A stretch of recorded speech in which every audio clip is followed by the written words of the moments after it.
Sugeng sonten bolo, dina iki aku pengen cerita terkait masalah pengalamanku terkait pengambilan gaji saka Facebook Pro karo YouTube. Tapi sadurunge aku pengen ngedohke karo kanca-kancaku kabeh bahwa iki yo dalan sing tak liwati pas menuju ning nggone BRI. Selain aku peparak ning nggone ATM, aku yo sekalian karo ngeterke adikku ameh latihan pencak silat sing biasane disebut karo bolo-bolo iku latihan hiyak-hiyak. Nek sing saka daerah Pati mesti ngerti iki dalan mendi, padahal ya wis didemo tapi dalan ya isih ngene-ngene wae akeh ceklongan lah.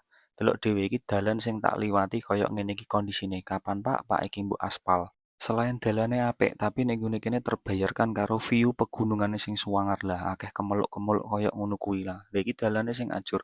Posisi saat kene aku wis ngliwati Alfamart, aku ameh menggok nek nggone ATM BRI. Lah kuwi ATM-e nek kanan dalan dadi nek aku noleh ngiwon nengen dhisik. Selain ngono kuwi, Bu Bos ya langsung mlebu nek nggone jero ruangan ATM. Dene tolah-toleh ngiwon nengen karo posisi ameh njupuk duit. Nah, dadi niki adikku ya kadhe longak-longok karo ngenteni Mbak Yune njupuk duit. Nah, iki Mbak Yune takok ameh sing dijupuk piro.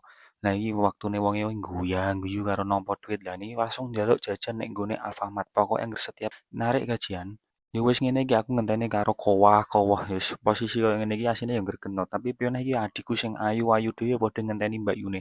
Lah nek wis posisi metu ngene iki dene senenge ra bakat. Sing penting ana jatah kanggo bosku. Ya wis critane ngono.